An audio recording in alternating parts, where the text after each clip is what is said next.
So hello mga Kulit Shop, isang magandang tanghali po sa ating lahat. Ayan, so nandito tayo ngayon sa gilid ng Tihol ng 13 ano. Dito naglalaro si Sin ngayon.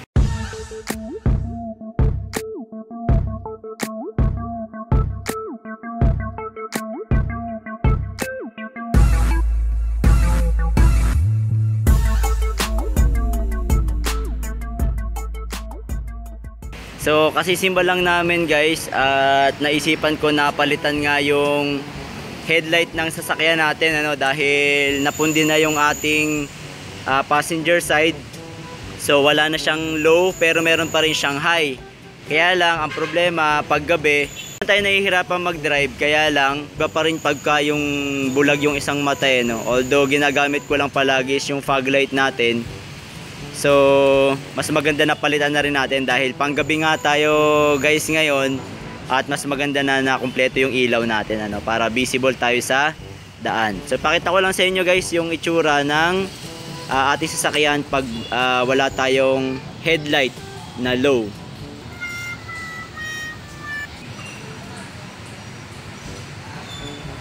So, ayan guys, pagka naka high, may ilaw tayo dito. Ayan, visible naman ng konti kahit maliwanag. Okay, so papalitan natin guys yan. Hindi kasi tayo pwedeng laging naka-high yung ilaw natin ano. So ang gagawin natin guys para mapalitan yan is tatanggalin muna natin itong socket nya no. Para matanggal to, ipe-press lang natin yung dalawang gilid. Ayan, meron niyang lock. May lock sa dalawang gilid yan. So ipe-press natin and then huhugutin natin. Ayan. So hugutin natin ganyan.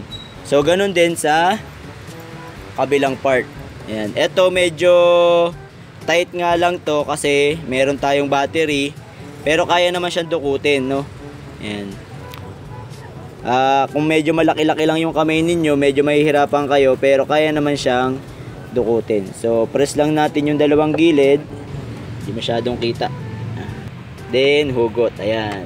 Okay, so ipapakita ko sa inyo guys yung nabili nating bulb bago natin buksan yung dust cover nya.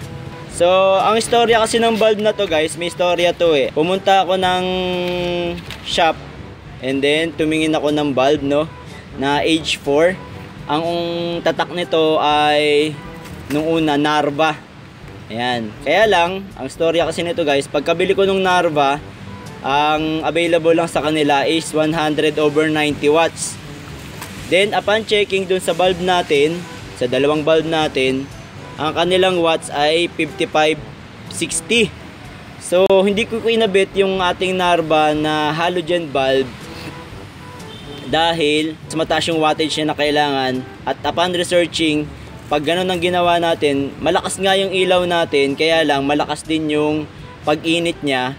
At dahil hindi siya fit dun sa ating mga socket, pwedeng masunog yung ating socket. Kita nyo naman yung socket natin, plastic lang yan, ano? Plastic. So ang isang solusyon doon, pwede kayong magpalit ng socket na ceramic. Kaya lang may nakapagsabi sa akin na bumabaga pa rin daw kahit ganun ano. Ayan. So plastic lang yan, pwedeng masunog yung ating wiring no? Dahil sa sobrang init ng bulb natin pag 100/90 watts. Okay, although malakas yung ilaw niya. So I decided na ibalik yung bulb na yon sa shop na pinagbilhan natin. Kaya lang para papalitan ng 5560 watts. Kaya lang ang problema, wala nang Narva na available that time na age 4. So ang hinahanap ko ngayon is yung all-weather na bulb, kaya lang wala rin silang all-weather na bulb. So ang nabili ko tuloy is eto, circuit na halogen bulb na pure yellow, kasi ito lang talaga yung available na age 4 that time. Ang price nito is 279.75 ang isang piraso. Ayan. So guys, kung itatanong nyo bakit hindi ako magle-LED na bulb no? So unang-una kasi ayaw kong magkaroon ng modification sa ating sasakyan, yung parang kasi pagka mga LED na bulb na age 4 usually may fan. So baka magkaroon tayo ng problema dito sa spacing dito. Ayan, number 1. Ayun, usually may fan kasi. Ayan. So baka magka-problema tayo sa space, no? Yan. Pangalawa, yung LED kasi is kung wala naman siyang fan or fanless naman siya, bibihira. Bibihira guys yung fanless na LED. Okay? Yung number 2 yun. May nakita akong fanless kaya lang hindi ko pa na-order sa Lazada at hindi ko pa rin natatry or nati-check yung mga reviews niya kung maganda siya. Pangatlo, ang LED natin guys ay usually ay purong puti. Lahat ay puti. No, high and low niya is puti. So, the problem with that is pag umuulan, hindi natin masyadong makita. Mostly doon sa mga LEDs na nabibili natin. Pag puti ang kulay, maganda siya sa gabi. Pag madilim, yung talagang madilim. Pero pagka umuulan na, ayun, kinakain na ng asfalto at saka ng ulan yung ilaw. So wala na tayong makita, hindi na tayo halos makakita sa daanan. So yun yung problema ko. Ang gusto ko, para siyang original na stock bulb, pero mas malakas. So yun yung aking goal sana. Kaya lang, yun nga, wala tayong makita na mag-fit dun sa ating criteria na unang-una, hindi tayo magmo-modify ng parang wiring, wala siyang fan, katulad lang siya ng stock bulb at yung pwede siya sa gabi. So kaya ang napili natin is halogen bulb pa rin, although meron naman tayong plan na mag-try ng mga LED bulbs, pero for this time mag-halogen bulb muna ako. At yun nga, pure yellow yung nabili natin, wala kasi talaga na available na all weather that time. Ayun, so wala tayong choice kundi ipapalit kasi wala na rin ibang all weather that time. Ayun, so wala tayong choice kundi ipapalit kasi wala na rin ibang bulb doon na age 4. So try natin guys kung ano yung itsura ng pure yellow na halogen bulb. Ito naman guys is 6055. Ayan, 6055 watts siya, pero ang equivalent power niya is 100/90. Kung makikita nyo, ayan, 60 to 55 watts ang available na watts sa kanya, pero ang equivalent power niya is 100/90. So meaning maliwanag siya pero hindi siya kumakain ng ganong kalakas na kuryente dun sa ating sasakyan. At yun pa nga isa pa pala sa hinahanap ko. Ang kagandahan ng LED guys is talagang mababa ang kumonsumo ng kuryente, pero ang buga ng ilaw niya is talagang malakas. Alright. So, para magawa natin guys, palit na tayo ng bulb, no? Ang gagawin muna natin, ayun, natanggal na natin yung wiring. So, susunod naman natin is itong dust boot. So, hugutin lang natin itong dust boot. Ayan. At pagkahugot natin, makikita natin sa loob niyan guys, meron niyang parang clip. Okay? Ito sa dalawang gilid. Ang gagawin lang natin dito guys is ipe-press natin itong dalawang nasa gilid na clip. And then, ayun, pagka-press natin, ilalabas lang natin na ganyan para makuha natin si bulb. Alright. So, ito ngayon. So, papalitan na natin ng bulb, driver side. Alright, so ito yung ating bulb. Ito yung ipapalit natin. So gaya na nasabi ko guys, wala lang akong choice na ito yung gamitin natin kasi nga wala nang available talaga na ibang H4 doon kundi itong pure yellow. May mga LED na available doon, kaya lang yun nga, may mga modification tayo, may mga wire na idudugtong, may adapter siya. So ito stock lang din na bulb yun. So isasalpak lang natin dito sa ating headlight, no. So guys, ito ay meron niyang guide. Ayan, sa ating lalagyan, no, may guide siya kung saan natin ilalagay itong mga parang guide niya. Ito, yung tatlo. Ayan, yung tatlo nasa gilid. So ipapasok lang natin yan dito.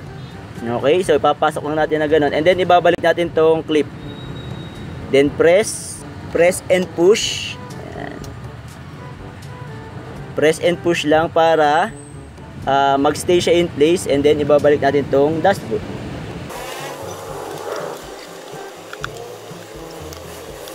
So sa dust boot naman, meron siya nakalagay na top. So yun yung ating susundin, no? Kung alin yung nasa taas.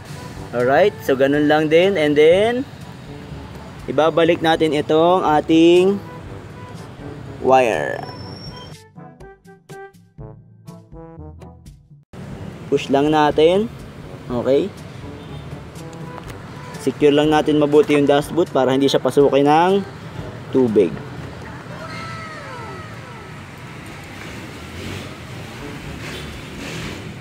So next naman natin papalitan is itong nasa passenger side. So kakalisin lang din natin yung dashboard. So hilahin lang natin yung dashboard. And then kapareho dun sa kanina, yung lock nya, press and then pull out. Ayan. Okay, ito yun, no? Ayan, press and pull out. Then hugutin natin tong stock valve natin. So guys, dahil maaga pa ngayon, maliwanag pa, hindi natin makikita yung effect o yung linaw ng yellow na bulb. Ito, tingnan nyo guys, so busted na siya. So ito yung, kung mapapansin nyo, meron na putol na filament dun sa loob. So guys, huwag nyo hahawakan tong glass na part, ha. Huwag nyo hahawakan yung glass na part kasi hindi pwede siya magkalangis, no? Kasi pag uminit siya, ayun, pwedeng mabasag yung bulb natin. And then ipoposition lang ulit natin sila, itong tatlong to, doon sa guide ng ating headlight. Okay, ipapasok natin. Magpipit in naman siya and then ibabalik natin tong lock. So once na na-secure na natin yung lock, balik natin tong dashboard. So meron siyang nakasulat guys, so meron niya nakasulat na top. So ibig sabihin siya yung nasa ibabaw. Siya yung nasa ibabaw. Yan, ibabalik lang natin na ganyan. And then balik natin si socket. Yan. So makakapaan nyo naman yan guys kung pasok na siya, no? Kasi tatlong lang naman yan. Tatlong pin. Alright, so yun na. Tabi lang natin tong ating binili. Again, 279.75 pesos siya.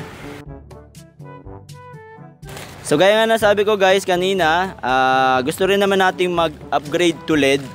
The problem with the LED is, ayun nga, ang gusto ko kasi parang stock lang din yung itsura niya. Plug and play, wala tayong modification. Gagawin yung mga adapter na wiring, yun, parang ganito lang. May nakita naman ako ganito, parang stock bulb lang din siya guys. Kaya lang, yun nga, hindi pa natin na titingnan yung review.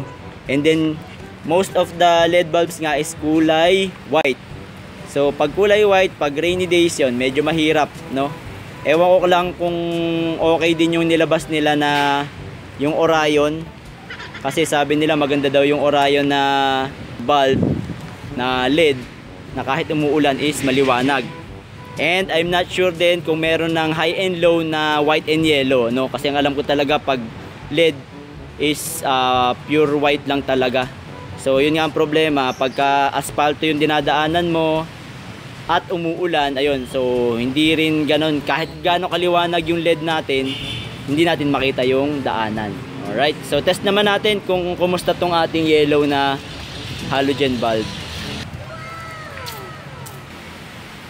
Okay, so guys, ayan yung ilaw niya sa low. Ayan, oh. Maganda naman yung kulay niya, buo na, yellow.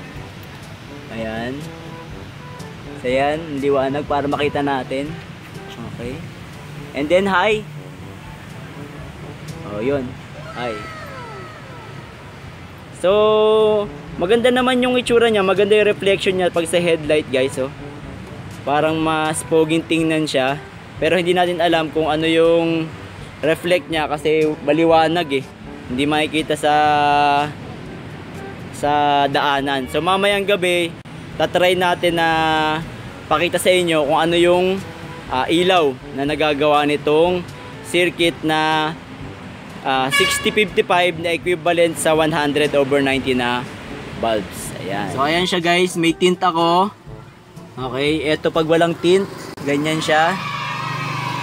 Low, high. Low, high. And then sa loob naman, low, high. So maliwanag naman guys ng kaunti sa personal, ano? Ayan. At palagay ko hindi lang maganda yung asinta nung ilaw natin. Kailangan ibaba ko pa ng konti para mas tumutok doon sa road ano. Okay naman yung ilaw niya compared dun sa wala no. And then siguro mas ma-appreciate natin yung ilaw niya kapag umulan no, sa rainy season, mas maliwanag siya palagay ko. Oh, sa labas naman, ayan naman yung sa labas niya maliwanag naman eh.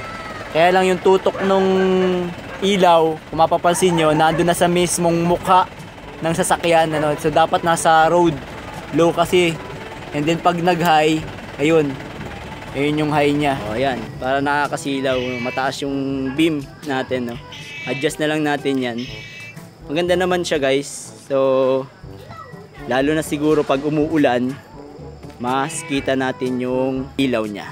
So for me, okay na rin to. Kitang-kita naman natin yung daanan. Then meron pa akong fog light. Ayan yung fog light natin. Ayan. So pag wala tayong ilaw, yan lang ginagamit ko dati. Yung fog light lang yung ginagamit ko dati. Tapos naka park light lang yung headlight natin kasi puti naman yung park light natin. So ngayon may additional na tayong ilaw. Problem lang natin sa headlight natin no, pagka nagbukas talaga tayo, lakas kumain ng voltmeter natin no. Ayan no, 12.8. So 13.1. Yan. So lakas talaga kumain pag halogen. So yun, pag meron tayong chance na makapagpalit ng LED na maganda naman yung quality ng LED natin tsaka maliwanag, so magpapalit na lang tayo, guys. So sana po ay may niyambag na naman akong kapaki-pakinabang sa araw na ito. At sa mga hindi pa po nakasubscribe, subscribe lang tayo sa Kulit Shop, ang shop na makulit pero walang physical shop. See you on my next videos. Bye bye.